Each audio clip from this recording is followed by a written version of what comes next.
C-167, King of the Sky. Dirk spent an hour or so running away from the capital. He didn't worry about his trail, merely crossing as much distance as he could. Then, he encountered a road where he took out Pandora's truck, which she had given him beforehand. Jumping in, he slammed the gas pedal before shooting off into the distance.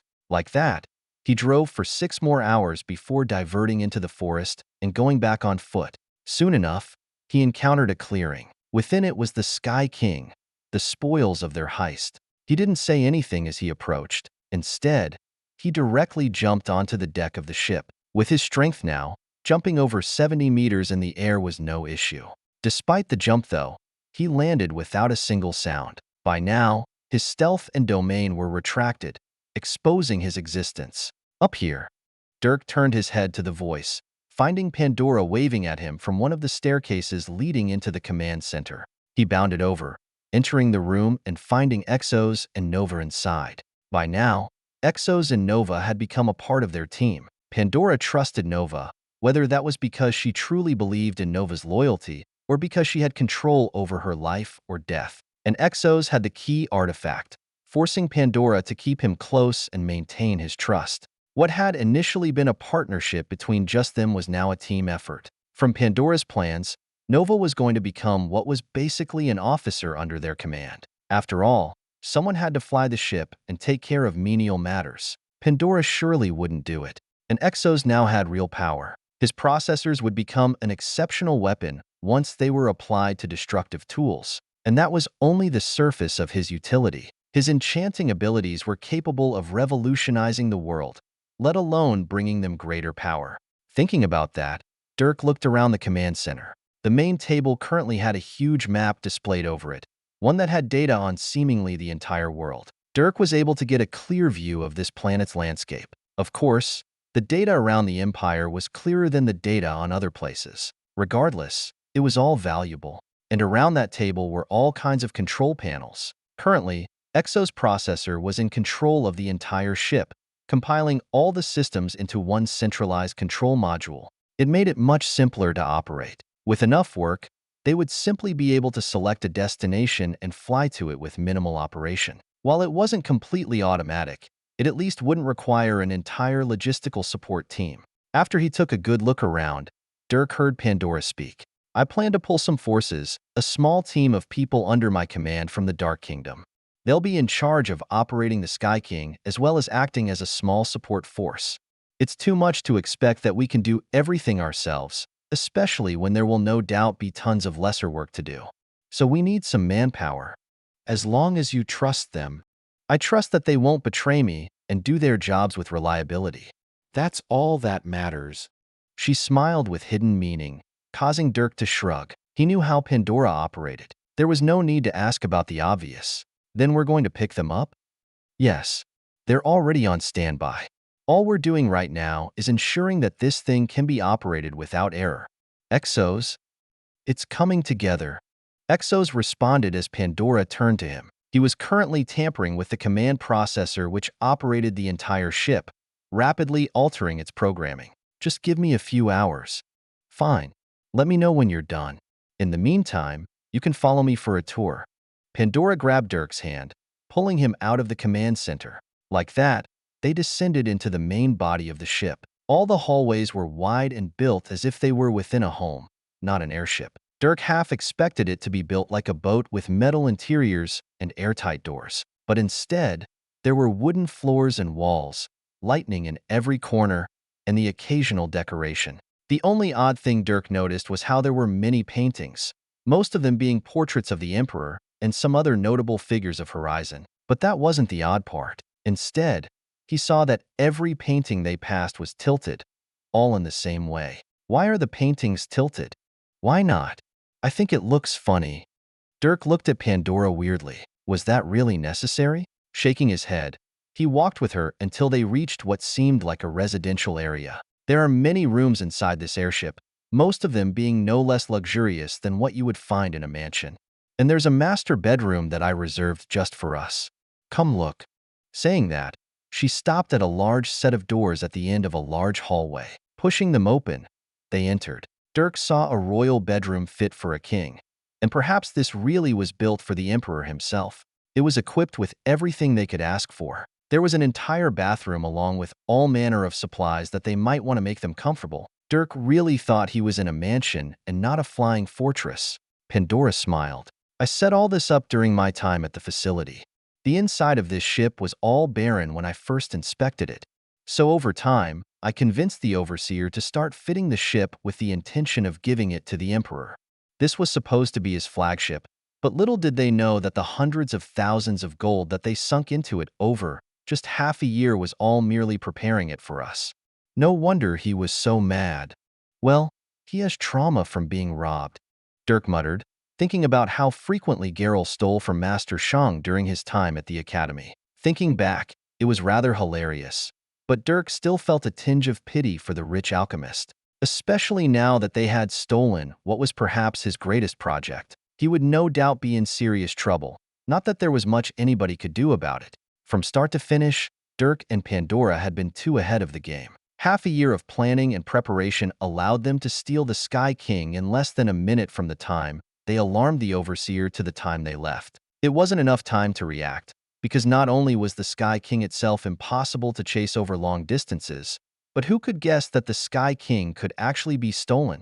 The Sky King, under normal circumstances, had to be operated by entire teams of mages and engineers. Like a warship, there were tons of moving parts and mechanisms that needed to be operated. So if someone wanted to steal it, they would need many people, and so many people would never be able to evade a Tier 7. They would have to fight a head-on battle, which would never succeed into the capital city. But only one person had been aboard the Sky King when it was taken, and it was someone who had the clearance to be there in the first place. Simply put, Pandora had too much time to prepare. And with Exo's breakthrough, there was no way they could fail. Master Shang was just unlucky to be the one in that position. Of course, without Dirk who could freely sneak in and out, it would have been much more troublesome. It was a two-person job, and whoever was inside the facility needed to evade the senses of a Tier 7. Currently, only Dirk could do that. Anybody else would have been caught and sacrificed to the furious clutches of Master Shang. Dirk thought about these things as Pandora continued to show him around. Besides the luxurious room, there were also many other empty facilities throughout the ship. Not everything had yet been given a purpose, resulting in many rooms that simply had nothing in them. These rooms would be turned into whatever they needed. For example, Dirk would need a smithy while Exos would need his own enchanting grounds. There was a storage room where they could hold tons of supplies, along with a cafeteria that was outfitted with a massive kitchen. There were also recreation rooms and medical facilities. The Sky King was a mobile military installation. It had everything they needed and more. But there was one place that Dirk found especially amazing: the internal hangar. Pandora brought Dirk toward the top of the ship, just underneath the deck itself.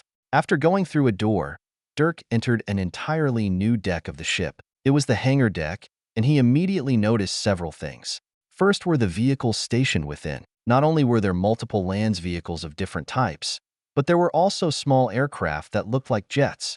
None of it was made by Pandora, so Dirk was amazed that the Horizon Empire was developing this kind of tech. Not only that, but they obviously weren't prototype models. They were clearly refined and streamlined, which meant this technology wasn't anything new. It made Dirk realize that Horizon was deeply prepared for war, and the technology they showed on the surface was generations behind what they were hiding away. Dirk noticed this clearly when he received more information about the airship facility. When he had ridden an airship to the Dark Kingdom around a year prior, the airship was supposedly one of a kind and extremely advanced magical technology. Now, they had dozens of them operating around the clock, transporting cargo in place of the teleporters.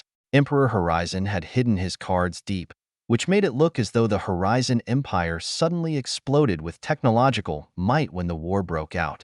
Dirk wondered what else was hidden, and why it was necessary to hide it. After taking long looks at the vehicles and aircraft, Dirk observed the hangar deck a bit more.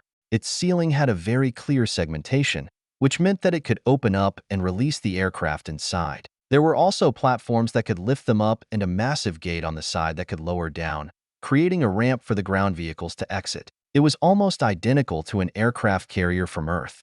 Dirk sighed, thinking they had really hit it big this time. He also made a note to test out the aircraft at some point in time. What do you think? Let's just be smart with everything. Having a mobile base of operations is great, but it's also a target. We can't just bring it everywhere. Obviously, don't worry about that stuff.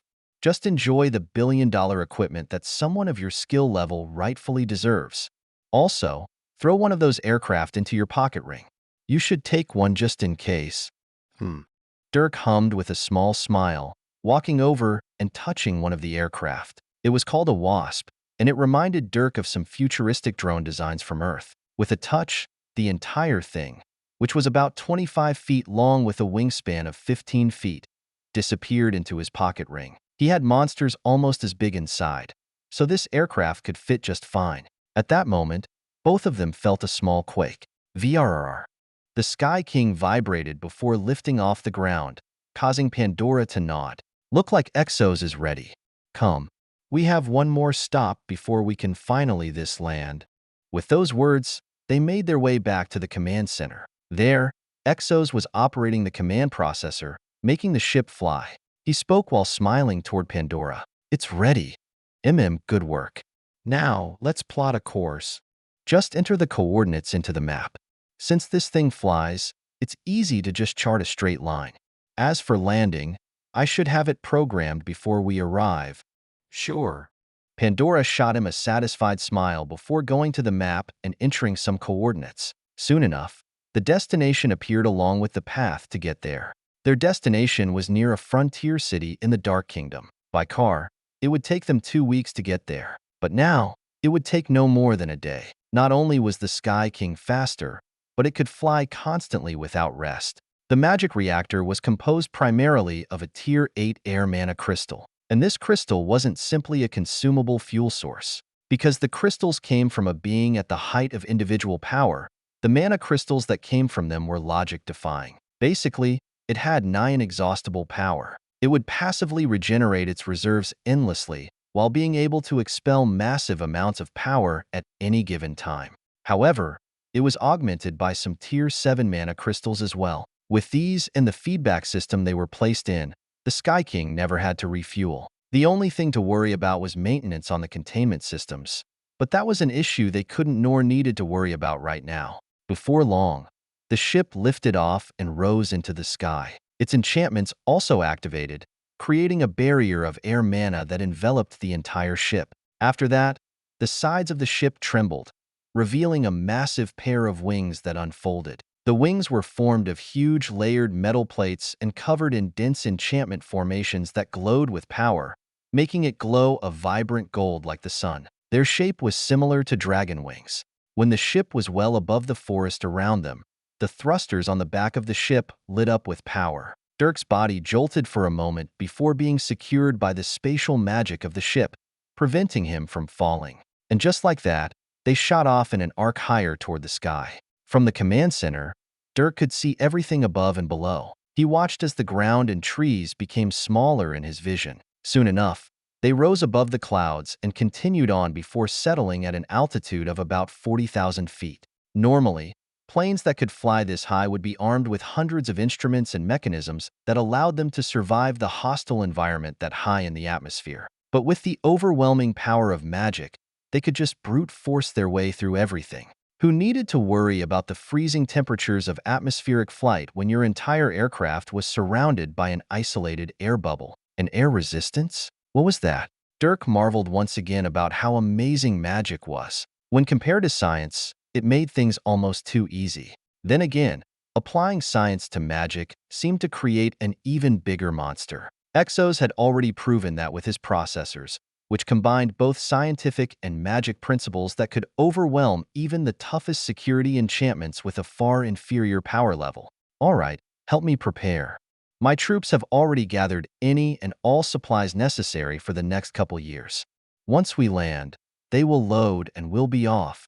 Pandora suddenly dragged Dirk off with those words. Nova followed as well while Exos continued to work tirelessly on his processors. All the while, the ship shuttled through the sky with imposition, clearly showing off its title as the King of the Sky. C-168, Unanswered Questions. Rumble. Dirk woke up as he felt a small vibration in the ship. Taking a deep breath, he rose from the bed and shook the girl who was wrapped around him like a bodysuit. Hey, we're here. Fine. Pandora forced herself up, spending a few minutes to gradually wake. After getting ready, both of them headed out of their master bedroom and went out on the deck. The Sky King had landed. Both of them felt the wind on their faces as they stood at the edge of the deck, looking down to see the surroundings. Below them, there was a huge caravan, with wagons and several dozen people all covered in the same exact uniform. They all looked up at the Sky King with undisguised awe on their faces, awe that could barely be seen through their black masks. Let's go greet my shadow troop. Pandora smiled and waved Dirk along, both of them descending a long platform that lowered from the side of the ship. As they walked down, the huge gate to the hangar deck also opened, lowering a platform that allowed them immediate access to the interior. Once it finished, Pandora arrived. The shadow troop assembled before her, lined up perfectly and without the slightest sound. Dirk frowned while looking at them. When he looked at this group, he felt threatened. They gave of an impossibly sharp aura, one that he had only felt from a few people in this world, and those were people who stood at the pinnacle of power. But as he got even closer, he noticed that it wasn't the group giving off this aura. In fact, the aura was incredibly faint. He couldn't quite pinpoint it, only his instincts giving him an idea that someone in this group was atrociously skilled in the art of combat, someone that probably surpassed him. Perhaps Pandora had gotten her hands on someone of such skill level that would follow her every command. Or perhaps that person had infiltrated the group to keep an eye on her. Dirk narrowed his eyes. His realizations had only taken a few seconds, and in that time, it seemed like the culprit had realized that he was about to be found out. Even Pandora frowned, taking a look at Dirk in concern. She knew that he couldn't possibly feel threatened by this group, so something else had to be going on. Before either of them could do anything, though, Dirk suddenly heard a voice in his mind. "Relax, kid. It's me. Just play it cool. I'm only here to keep an eye on my lovely granddaughter." Dirk was quickly stunned, his cheek twitching. Then, he sighed. "What's wrong?" Pandora asked, causing him to shake his head. "Nothing. How did you raise this troop?" "The Dark Kingdom naturally has its own secret forces. I just recruited some of these people for my own cause. They all come from one of our families that secretly raises generations of assassins, all of them capable of being soulbound and operating in the dark at all times. Of course, they aren't purely an assassination force. They're a very comprehensive troop capable of carrying out any task I may need, from establishing businesses to carrying out suicide missions. And I naturally have all of them soulbound to my book of life. I hold them in the palm of my hands." She answered him in English, preventing all of her troops in front of her from understanding her. Dirk nodded at her words, but his mind was on the cheeky old man who had spoken to him earlier. Smiling, Pandora called, "Captain, Your Majesty." A man appeared by her side, looking no different from all the others, but holding a position above them. "Load all supplies and personnel. Nova will give you all a tour after we have boarded. Take as much time as you need and report to me in the command center when you're finished." "Understood." With a bow, the captain returned to the group and gave out orders. Nova also stepped out and guided them. All the wagons were hauled into the hangar deck, the troop moving with frightening efficiency. It only took an hour to load everything, after which the platforms raised, the gates closed, and the Sky King took off into the atmosphere. After rising to about 10,000 feet, the ship maintained its altitude and hovered. Dirk and Pandora stayed in the command center, discussing various topics about the trip. A few hours passed like this before the captain finally arrived. "Your Majesty." "Captain, tell me, how many people did you bring?" 63 people specializing in various fields. Cooks, businessmen, enchanters, forge masters, strategic advisors, doctors, general workers, and assassins. There are more than enough mages to cover all the elements and no shortage of knights with a minimum of rank 5 strength. Good. Enough to establish a foothold in another empire. For now, I want you to get familiar with the Sky King. It will be our home and base of operations for the foreseeable future. Organize all our supplies as well, and tell your men to make themselves comfortable. There is more than enough room for everyone and then some. Understood. Then go ahead. We set off tonight, but the trip isn't short. Come find me in 2 days. I'll have a briefing for you then. You can direct any other questions to Nova. Understood. The captain excused himself, leaving the command center. With that, Pandora looked at the map in front of her. Dirk did as well. On it was a plotted path to the edge of the other world. Unlike the Dark Kingdom and Horizon Empire, the Elven territories weren't close. There was a massive mountain range dividing the two, including an area dominated by monsters that they would have to avoid. While the Dark Kingdom and World Tree did in fact engage in trade and diplomacy, they did so through powerful teleporters. Naturally, the Sky King couldn't take any teleporters, so they had to spend more time flying there. Not only that, but the other world was special. Its name implied that it was separate from the rest of the world, and that wasn't exactly false. The other world was a phenomenon generated by the World Tree. Like how dungeons had portals that led to an isolated space, the other world was one massive isolated space. Of course, a dungeon couldn't possibly match its scale, but they could be thought of in the same way. The other world had special properties that allowed it to interact with the world in a rather omniscient way. For example, a teleporter in the other world could easily connect to a teleporter in the Dwarven Haven, even though they were basically on opposite sides of the world. It was like the other world could make contact with any other point in the world, as if it were another dimension entirely. However, that only applied when exiting the other world. In order to get into the other world, you had to travel the distance to arrive at its border territory and cross into its domain, no different from any other empire. The principles behind the function of the other world were mysterious to all but the most informed. Pandora happened to know more than the average because the Dark Kingdom naturally had inside information on it. She knew that the otherworld dimension was generated by the World Tree itself. She knew that it utilized principles that were mastered by the fairies, but its application was dialed down several magnitudes because the elves were unable to steal the full magical knowledge related to it. She also knew that the otherworld was directly affected by the dragon lair of air, which was within its domain. How it was affected was unknown. She knew that elves actually became weaker when they left the otherworld, and the World Tree was directly responsible for allowing the elves to break past certain limits in their power. This power was a core function of the World Tree and directly related to the nature of the otherworld. She theorized that elves were intrinsically tied to the World Tree somehow, and that was where her knowledge ended. Anything deeper, and she would be touching upon the topmost secrets of the World Tree, things that only its rulers knew. For example, there was a legend that the elves and fairies had been unified at one point in history, directly connected together in a symbiotic relationship.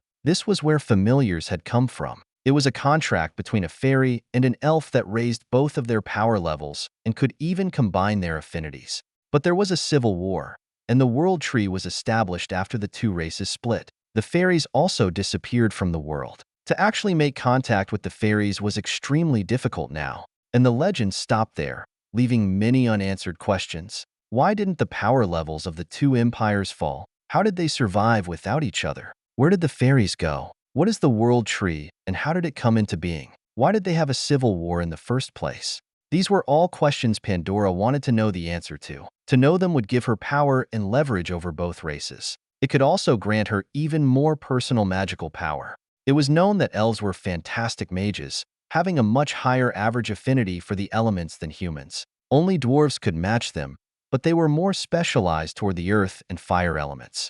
And the very concept of a domain came from the elves. They were the masters in that field. So to learn the secrets behind the conception of that kind of power, as well as its pinnacle manifestation, would bring her incalculable benefits. If her domain could mimic the domain of the World Tree, she would be impossibly powerful. It was that kind of knowledge that could create a Tier 8, but such knowledge wasn't easily acquired. She knew that, and right now, her gateway to that realm was the key artifact. Her determination to acquire those artifacts couldn't be described with mere words. After her failure that became a life-changing boon to Exos, she had subtly changed, becoming slightly more extreme. She felt that it was her success that would save this world and bring it into the balance that had been broken due to the war cataclysma. And to fail meant that others would acquire the power to destroy this world, which she couldn't allow. She wouldn't allow others to get in her way. Even now she was researching the soul. If another case like Exos arose,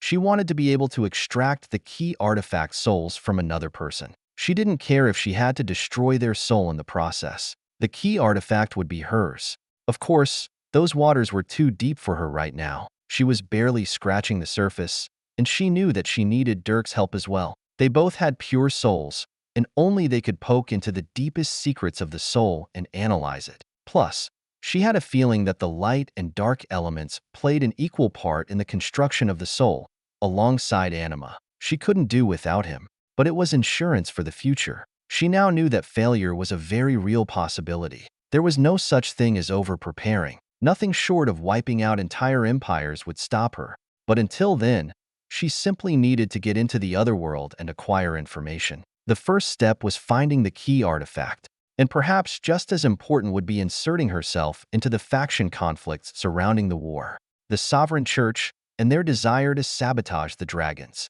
The dragons and their response to the primordials. The very nature of the war itself. It was a conflict that she would need to enter. Neither the Horizon Empire nor the Dark Kingdom allowed the presence of the Sovereign Church, so she felt that the Otherworld would be the place to begin interfering. To do so would bring upon far more danger. Unlike on Earth, she couldn't simply take over organizations or accumulate until she had an entire army to do battle for her. Calling this shadow troop was already activating most of the cards she had. If she had even a few more years, she would be far more prepared. There would be very little stopping her from toppling entire governments then, but she had to grow as she fought now, carefully managing her assets and her enemies, riding a fine line between offending the most powerful people in the world and getting what she wanted. Of course, not even the Shadow Troop could compare to her greatest ally, the most important person to her and her plans. Pandora suddenly looked over at Dirk, smiling as she gazed up at his blindfolded face. "I love you." Huh.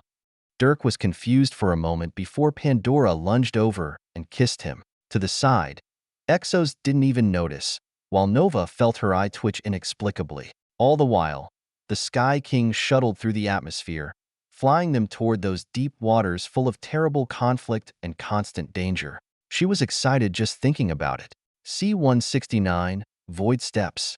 "I feel something."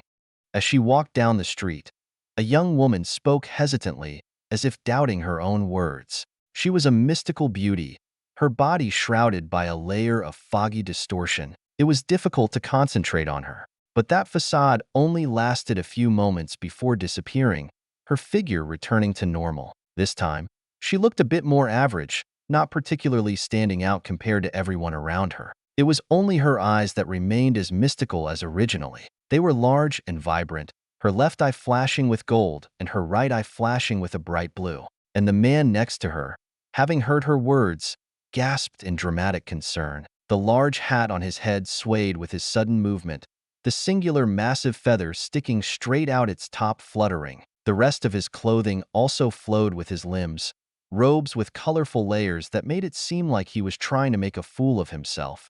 Oh my, was it the cuisine from lunch? I knew there was something off about it. No, the lunch was fine. It's a more spiritual feeling, like a storm is coming. Ah, I see. We must start bringing umbrellas then. If there's anybody's intuition I had to bet my life on, it wouldn't be yours, but yours would indeed be a close second. I suppose I'm grateful?" The girl chuckled weirdly at the man's odd remark. Then, she sighed as she glanced once more at the distant horizon. It was difficult to see, blocked by trees of untold proportion, but her gaze seemed to see through it anyway. Beyond the limits of her sight, she could sense a dark force approaching. It was like the incarnation of a bad omen was making its way into the peaceful otherworld. But oddly enough, with that omen was also the beacon of salvation. Two extremes that she couldn't seem to wrap her head around. How could both annihilation and hope come in a pair? Then again, her feelings were vague in the first place. If not because she absolutely trusted her senses in regard to these matters, she would have disregarded it as some odd thought. Maybe she would have concluded that it really was just a sketchy lunch that was punishing her for taking a chance on some new food. Shaking her head, she focused back on observing the people around her. Unlike a while ago, she could no longer see the normal liveliness of a prosperous city, but a heavy shroud over everyone's faces, the lines of soldiers marching by not doing anything to help. But then, the man who was walking with her suddenly stopped, his face falling as the space around him unfolded. "Ricky." "Yes?" It's them. "Oh." She let out a small, sorrowful nod of understanding. At the same time, four people appeared from between the nearby buildings. They were clad in average clothes, but their auras were anything but. Another 8 people appeared on the rooftops nearby moments after. The threat they posed to the duo rapidly grew. While this happened, the girl, Ricky, lifted her arms. From them, white feathers bloomed, her body transforming. Her hair turned into a plume of lush white feathers, her fingers elongating slightly before her nails sprouted into sharp, steely talons. Her pupils also dilated. Every sight around her body, even the sights beyond her field of view, were captured like a high-powered camera. "Oh, Deliha, why must you bring such pain to my heart? To think that I left, and you would keep coming back. Shut up. You think I want to be here?" With the man's words, a woman emerged from the folds of space. Her face was twisted as she brandished a knife that hung from a chain. "And my name isn't Deliha. The sweet woman I once loved was named Deliha, but you're right, she is no longer here. Now, all that stands before me is a poisonous vixen. You will not be able to steal my heart again. Hoo-hoo, I'm going to have fun killing you." Deliha laughed as if in hysteria, maddened by the man's antics. Around her, darkness grew as thorny vines sprouted from the ground, ready to latch onto someone and bleed them to death. On the contrary, the man seemed totally relaxed, the darkness around him far more faint. However, Deliha knew that he wasn't someone to be trifled with. Despite the missing arm, he was a force of nature horribly in tune with darkness. Everything about him screamed incompetence and irregularity. To Deliha, who was tutored by a real master in the dark arts, he was a complete joke. And so it made her hate him all the more since he could triumph over her with his mere magic. The only thing that gave her confidence was her rank. But she wasn't here for that joke of a man. Instead, her gaze fell on the girl as she took a quick glance. Ricky, contrary to her momentary sorrow at the start of the battle, was now slightly excited. Her heart began to race as her eyes widened even further, adrenaline pumping through her veins as if expectant of what was to come. She almost trembled in uncontained glee, her smile giving a hint of it. How sad, but how fun. This is almost poetic. I quite enjoy following you, Geralt. Likewise, Ricky. The target on your back gives me the chance to take revenge for my long-lost prodigious student. At least I know he's safe, because not even this poisonous vixen could chain him down. Isn't that right, Deliha, you snake? My name isn't Deliha, and I gutted him, just like I'm going to gut you. Boom. Darkness exploded as Deliha shot forward. Her target, Geralt, only smiled though. There was a small glint in his eye as he raised his hand. And then, it was like space-locked. Deliha felt herself slow tremendously. The hairs on her neck tingled as her pupils constricted. Advanced again? Fuck. No, just a new spell I discovered. Geralt smiled as Deliha struggled. The combination of her strong body and dark magic allowed her to slip free, but she was instantly pressured. And to the side, Ricky rose to the sky with a bound. Her arms spread, an illusory pair of white wings blooming from them. At the same time, the air around them stirred. However, all the nearby citizens didn't even seem to notice the battle. Deliha looked around, feeling the odd mana permeate the atmosphere. When she looked at Ricky, she could only see unfathomable power. It was like she was the most powerful being on the planet, an existence that could match a dragon. But she was far from that. If not for Geralt, she would have been captured long ago. Deliha ignored those feelings of suppression that welled up in her soul, continuing her battle as the rest of her team jumped on Ricky. But just before they could make contact with her, Ricky divided into hundreds of forms. Shockwaves of air exploded as several white figures dashed into the depths of the city around them. Other clones stayed and fought, blasts of air magic slamming into the bodies of the lesser Azuras. At first glance, each spell seemed to contain the power of a hurricane. But when it actually made contact with their bodies, it only felt like a kick to the chest. It wasn't enough to hurt them, let alone kill them. Ignore her attacks. Hurry up and capture her. Deliha screamed while dodging a lethal spike of acidic darkness. It stabbed right by her throat, the killing intent almost palpable. But Geralt still had on a smile. He was enjoying the fight, not looking like he wanted to kill her. Of course, Nobody so in tune with darkness would be so lighthearted. Even someone like Geralt would contain a vast thirst for death. It was just that he seemed to only desire it for her. Otherwise, someone might mistake him for a pure-hearted light mage. Deliha shuddered a bit as she felt the power behind each of his attacks. He didn't even take so much as a single step, standing in place as space warped around him, diverting all of her attacks. They were supposed to be at the same level, yet he was completely suppressing her. Deliha knew that he was going all out, but she was also going all out to defend herself. "You should already know, Snake." Geralt suddenly spoke. By now, Ricky had disappeared. It was just that Deliha couldn't worry about that. More than that, Geralt's rarely serious words seemed to stab right at her heart. "You are not my target. I'm not so foolish to blame you for being turned into what you are. Instead, I blame the one behind it all. Someday, whether Dirk is dead or not, I will have Azura's head. For so much as attempting to hurt that child, to twist him into a weapon with no will of his own, I will herald unthinkable annihilation upon his existence. Unfortunately, you are merely a stepping stone to that end. I consider you insignificant in the face of my goal. For that and your circumstances which slave you, I apologize. But that will not stay my hand." "Shit," Deliha cursed as he finished, the feeling of death appearing to her back. Her muscles exploded with more power than they could handle, twisting her body and forcing blood to burst from her nose and mouth. Then, an invisible blade appeared. It tore through her side, cutting down her abdomen until it narrowly avoided her spine. The trail it left created a void in space, one that didn't disappear. It seemed to slice through their dimension, the severance causing a suction force to appear. That force ruptured several of Deliha's organs, almost causing her to outright pass out. But with her willpower forged through the hell of Azura's mentorship, she gritted through it and activated a device. The device caused her figure to flicker before disappearing. The fissure in space disturbed it, but couldn't stop it. Just like that, she was gone. Geralt watched that and let out a long breath, his face pale from overexertion and the feather atop his hat trembling. But after finishing, he merely adjusted his collar before walking off into the city. A good trial run. I should begin teaching this to her. But alas, nothing but her brother will be able to stave the hatred in her heart.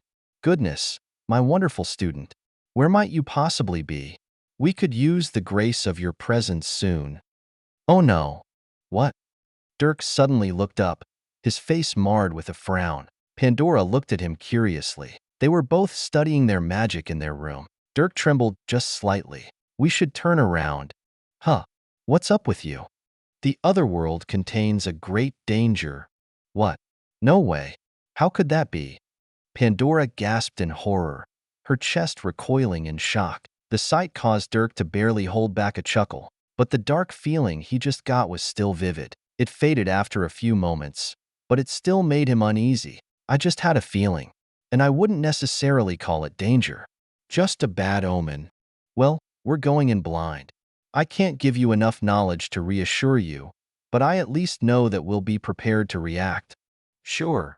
Dirk just nodded. The feeling he got wasn't caused by the deep waters they were throwing themselves into. He couldn't pinpoint it, but he was pretty sure what that feeling was caused by. There was only one person who could make him feel so uneasy. Dirk shook his head and sighed. Despite what he had prepared himself to face, this trip might actually be more than he bargained for. With that, he went back to experimenting. Dirk stood in the center of the large suite. Around him, his domain exerted its influence. Despite it being perfect and an already massive boost to his strength, it wasn't as powerful as it could be. Perfection didn't mean it couldn't be upgraded. Dirk could see the ways it could be improved, but those improvements would need to be worked on over a long period of time. After his advancement, Dirk's magic, although becoming a far stronger tool, was still primarily supplementary to his physical abilities. His control over aura and the damage he could cause with it was simply better. It was sharper, faster, and more explosive. But now, his domain and magic techniques were an irreplaceable part of his combat style, no less important than his aura. For one, his mobility was boosted several levels. Before, Dirk could take about 4 void steps, as he called them. When utilizing all 4, images of him would appear, all of them technically real. He used this move on Viola during their battle, and the confusion he caused had resulted in his win. But now, that number was instantly increased. Just with a casual test, Dirk was able to take 11 steps. Each one was harder than the last, and each step brought about more spatial distortion. After all, Dirk needed to overlap several points in space with his location. After overlapping them all, he would appear at all of them, and he could choose which one to step out from, completing the walk. This meant that, if he used it correctly, he couldn't be touched. Combined with his inhuman combat instincts, there was nobody he couldn't outmaneuver. Unless, of course, they could interfere with his steps. Three-dimensional space was infinitely complex, which meant that there were an infinite amount of avenues to take that would bring you from one point to another. Neither void walking nor Dirk's mutated version of it had the weakness of being easily intercepted and disrupted. It was simply too difficult to lock in on the folding of space and the creation of pathways. But if you simply solidified all of the space in the vicinity, then your opponent wouldn't be able to warp it and carry out the void steps. They would need to overcome the strength of the solidification, and that required brute force. Of course, the prerequisite for doing so was being a dark mage. Otherwise, you were helpless. But that was no excuse to not fix flaws and create countertactics. Dirk noticed that this was his weakness. If he encountered a strong enemy, the most important thing to do would be to escape, and his most powerful tool for mobility was void walking. If he lost that, then he would be in deep trouble. There was a need to prevent that from happening. Thankfully, he quickly figured out a way. He didn't develop a new spell or alter his original void walking. Instead, he simply decided to rely on something only he had: source mana. His dark source mana was his and his alone. His domain utilized this property to drive out all dark mana, making him invincible against dark mages below and around his power level by simply expelling all their mana. They couldn't so much as conjure a spell without his oppressive interference bearing down on all sides. But in the case where even his domain could be overwhelmed, he would need to focus his source mana and use it to break through any form of spatial lockdowns, allowing him to escape. Of course, this was easier said than done. What he devised was still only theory. He would need to practice it for a while and actually create a technique. Until then, he could only avoid battles with strong dark mages. Besides that though, the second thing he focused most on was his aura. Dirk's control over aura had so far progressed out of sheer force of will. While he was granted the ability to flow aura by his blood destruction, sharpening it into a weapon he could use took his own ability. It had only grown stronger over time. He slowly developed it his own way, not utilizing any techniques and only taking in the teachings that his mother passed down. Yet, even then she didn't have the ability to wholly guide him. Dirk didn't even practice weapon techniques. To any trained swordsman, he was an amateur and an embarrassment who didn't deserve to wield a weapon like the Sword of Dissonance. But on the other hand, Dirk believed that those people who focused on honing their technique were too rigid in their application. He believed in versatility. He needed to be able to adapt to any situation that arose. He should be able to exert his full power no matter what weapon was in his hands. To rely on a single weapon, a single sword, was asking to die. That kind of dependence was unacceptable, and Dirk kept no shortage of weapons stashed away in his pocket ring. Even if he didn't have a weapon, he had his magic. If he couldn't use his magic, he would use his fists. If he lost those, he would use his legs. He would stop at nothing short of biting someone's throat out if it meant he would survive. That sort of survival instinct was what preserved his life as a super soldier, and the versatility made him the best at what he did. So Dirk didn't train with just the Sword of Dissonance. While it was currently the most powerful weapon he had, and the sword was also his preferred weapon, he also trained with others like the spear, axe, bow, knives, and several variations of them. He even trained with a staff, just in case he was stuck in the forest with nothing but a stick. To many, what he was doing was nothing short of idiotic. By spreading himself out like that, he would never be able to become great at anything, remaining mediocre at everything. Only by honing your skill with one weapon would you be able to bring its power to the pinnacle. But perhaps a few would be able to glimpse the kind of path he was treading. After all, his logic wasn't flawed. Versatility was the best trait to have. It was just that this kind of world of extreme power levels didn't often allow that kind of path. And they also knew it wouldn't be easy. In comparison, bringing a single weapon to the pinnacle was far easier than what Dirk was doing. And thankfully for him, one of those wise people happened to be nearby. While training, Dirk suddenly heard a voice in his mind. Without any change in his expression, he left the room. Pandora too focused on her magic to notice or care, and he arrived in a dedicated training facility aboard the Sky King, finding a single man dressed in the garb of the Shadow Troop, yet his identity being further above it than anyone could imagine. Dirk greeted him. Spear King. C-170, Basic Martial Mastery. Well, look at you. A single advancement seems to have done wonders for you. To think you even have a mana body. Dirk was silent as the Spear King spoke while smiling. This man was Pandora's grandfather and someone who thought fondly of Dirk. Since Dirk was the only person who could seem to interact with the true Pandora, this doting grandfather took a liking to him, especially since Dirk was far more extraordinary than his identity warranted. Now, it seemed that this worried old man took it upon himself to monitor his granddaughter. Pandora didn't have the slightest clue, and if she did, she would absolutely do something about it. She was always adamant about secrecy and only surrounding herself with variables she could control. A man like her grandfather, a Spear King who could go toe-to-toe with the most powerful people in the world, wasn't someone she could control no matter how she tried to manipulate him. He was simply above it all. Case in point, his ability to immediately sense Dirk's acquisition of a mana body. The mana body brought about some miraculous effects, one of them being the absolute control of mana within the body. Such a thing seemed normal, but that was far from the case. Most mages could only control the mana within the mana cores created by their mana techniques. To do anything beyond that was either extremely difficult or outright impossible. Not only that, but a mana body was a body entirely enhanced by mana. All the facilities of the body would be boosted, refined, and protected by mana. To mimic these effects otherwise would require powerful spells that needed to be constantly fed and activated. This trait being a requisite for Tier 8s wasn't by mistake, and its effects were deserving of its level. But then again, all of this was mana-based. Knights who strictly refine their body, or anybody else who isn't a mage, can't sense mana. So it made Dirk wonder how the Spear King could do so. Although that old man was atrociously powerful, he still wasn't a mage. For a moment, the two stared at each other. The Spear King continued to smile before speaking again. Don't be so surprised. Reach a certain level, and even knights can sense mana. It's a working theory that mana and anima are one and the same, but only at the highest levels. Anyway, it seems you're far more extraordinary than I initially thought. Even your anima is bristling with pin-up power. The only people who could compare to you at the same level are people like me. Thanks for the compliment, sir. Call me Grandpa Koi, and you're welcome. Now, time for the criticisms. Take out your sword. Dirk didn't respond as his hand flipped, retrieving the Sword of Dissonance. Then, the Spear King tossed out an object. It was a flat black metal monolith that was about 3 inches thick and a meter wide. It stood about as tall as Dirk, and its base had a few legs that stabilized it on the floor.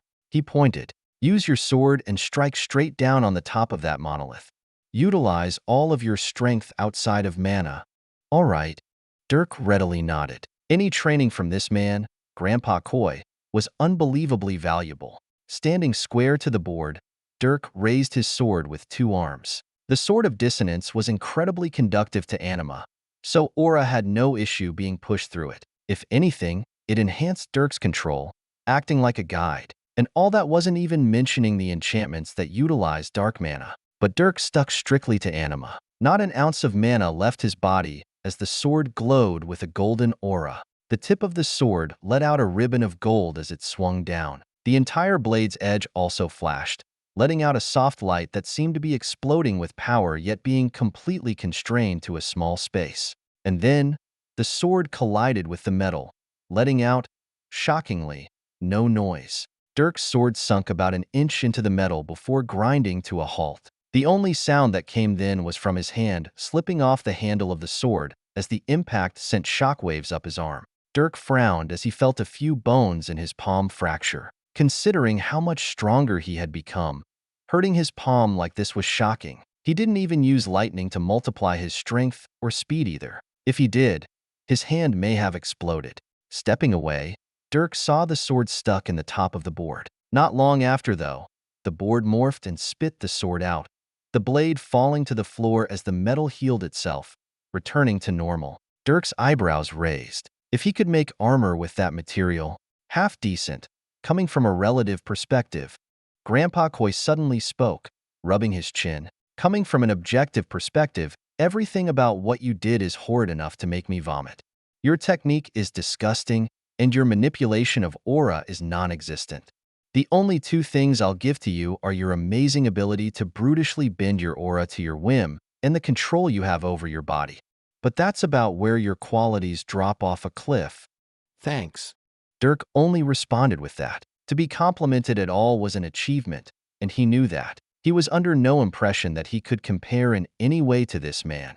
Dirk had two advantages when facing opponents. His combat instincts were inhuman, and his ability to control his body, even before advancing, was through the roof. These things allowed him to fight well above his level and toy with those who stood on even ground. But his combat instincts, while coming from atrocious talent, were nothing before the Spear King. Because not only did the Spear King have instincts just as good, but he's also lived for several times Dirk's age. His expertise could not be measured and most certainly dwarfed Dirk's own skill by magnitudes. Grandpa Koi lectured, "I can tell that you've never even been taught any anima techniques, or at the very least, never bothered to ever use them. The strike you delivered was merely the culmination of all your experience thus far, and what you believe to be the best way to deliver the most power in the most effective way from your position. Your control over aura is brutish at best. While I can tell that you have it under absolute control, as I said earlier, you fail to apply it in any meaningful way. Sure, that's good for getting to the Rook class, but it won't get you anywhere further. The Bishop class requires you to use anima in a way very similar to mana, and that can't be done without developing an anima technique to its most extreme. You, young one, haven't even started your technique?" "Yeah." Dirk nodded. Everything he said was completely correct. Grandpa Koi then reclined. "Now, what to do with such a perfect blank slate such as yourself? If I'm correct, you don't want to confine yourself to a single weapon, correct?" "Yes. I believe in versatility." "That's a good belief. Usually, versatility is thought of with respect to the weapon. A spear technique that can handle any situation, for example, would be versatile. But you want universal versatility, meaning you can handle any situation with any weapon and handle any weapon in any situation." "Heh, just saying that makes me laugh." Grandpa Koi chuckled. "It's been a long time since I've encountered a martial master. The last time was around 200 years ago. That man, known as the Kimin Godsum, had reached the bishop class with every weapon imaginable. He could pick up a twig and fight another bishop class on equal grounds. Throw away that twig, and he would crush them with his bare hands. Unfortunately, he was killed while challenging the kings in an attempt to take the last step forward. I spared his life out of respect, but others weren't so nice. And had he advanced, he would have become the most powerful of us all. Perhaps he would have been the one to break past the barrier into auric godhood, the mythical rank 9. He sighed in melancholy, and Dirk couldn't help but shake his head at the pitiful story. Then, Grandpa Koi's eyes sharpened, making Dirk tense up. "You're trying to walk the same path. The only way to do so is to achieve universal mastery for every weapon at every level. And your weapons include your bare body. You should be able to wield your Rook-class aura no matter if your hands are empty or wielding a sword. Your aura will become no different than its own weapon. But there is a reason doing so is impossibly difficult. A weapon is a guide, an image your mind uses to control itself. Without one, you must become the weapon. Your very soul will need to embody the concept of martial arts. Even using your fists or legs is a barrier to achieving true mastery. Only by separating yourself from the tools you use will you succeed." And yet, speaking those words to some of the other kings would make them cry blasphemy. Grandpa Koi sighed, and everything he said made Dirk realize just how difficult his path actually was. He could easily have learned a technique for swords or knives or even bows. His mother had tried to teach him several. Dirk was no stranger to anima techniques because of this, but he had never done anything other than take inspiration from it, or merely improve his own skills. And this was for a very specific reason. Dirk spoke these thoughts. "While training with my mother, I refrained from utilizing techniques. I felt that if I used them and developed them, I would be limiting myself." "Well, given your belief in versatility, I can understand that. A technique would be boxing you in, keeping you from using anything other than it. No, more than that. Dirk shook his head for the first time in disagreement. It felt like I would be walking myself down a path of no return. Like, even if I wanted to later, I wouldn't be able to go back and learn other things. If I learned a sword technique right now, I wouldn't be able to learn a spear technique later. I don't know why, but that's the main reason I never used anything. It felt wrong to do so, even if I didn't know it back then. What monstrous instincts! Grandpa Coy suddenly smiled as Dirk finished speaking, his grin slowly becoming abnormally wide. You really do have the talent to become a king. I felt the same thing when I was young. I had explored many weapons back then, trying to find the best fit for me. I almost settled on the sword, but after nearly 2 decades, I had yet to actually utilize a technique. The entire time, I felt like doing so would throw my potential into a cage. I did many things to try and work around that feeling, but it was only when I had begun to take the first step down that road that I felt my instincts scream at me. It was like I was about to be killed, like I would die should I have truly devoted myself to the sword. After that, I retreated and tried several other weapons before finally finding the spear. And the spear was the only weapon that felt right. Now, I'm a spear king. And you, Dirk, are a king in the process of finding his way. Heed my advice, and always trust your instincts. They are your greatest guide. I will. Dirk nodded in affirmation. He already trusted his instincts, and now, he trusted them even more. It seemed that, especially in this world, one's instincts went beyond just being a vague feeling. It was an almost mystical sense that could guide someone to their greatest potential, a power in its own right. So Dirk decided that he would unconditionally trust his instincts, even beyond what he sensed or understood in the real world.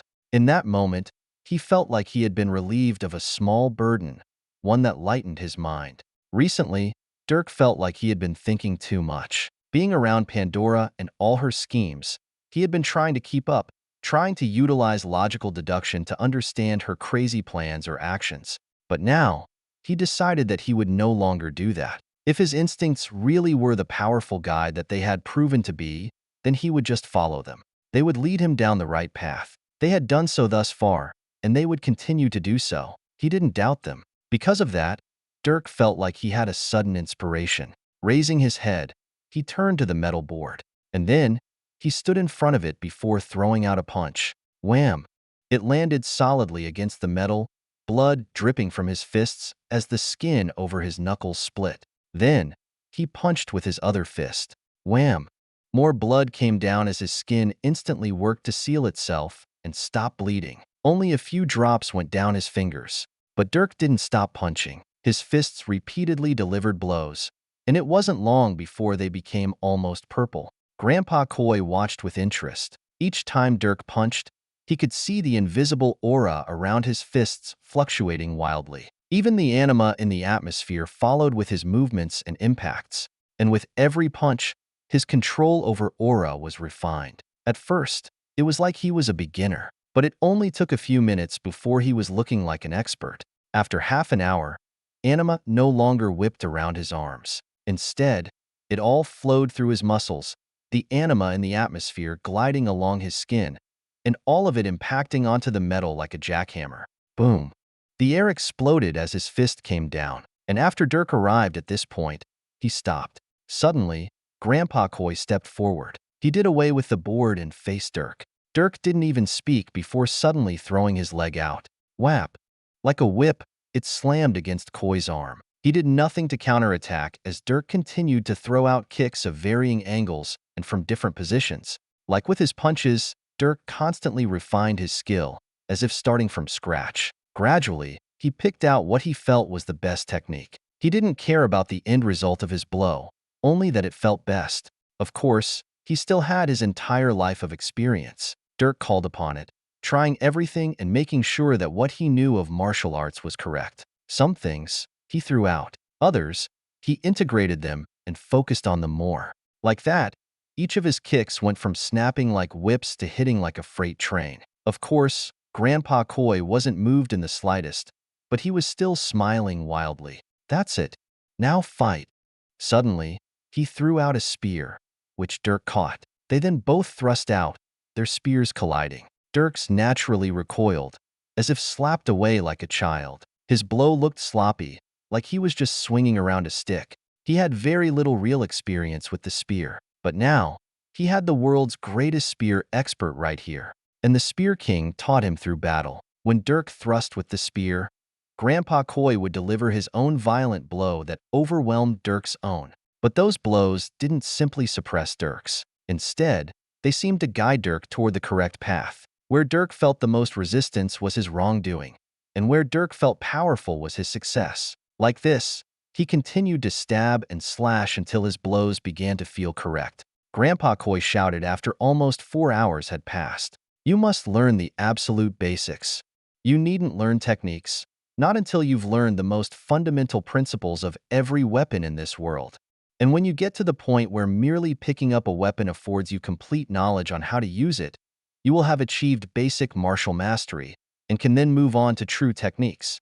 Just wait for that damned skill to appear, and don't do anything until it does. Ting. Suddenly, Dirk's spear collided with Grandpa Koi's, and to his disbelief, they both came to a standstill.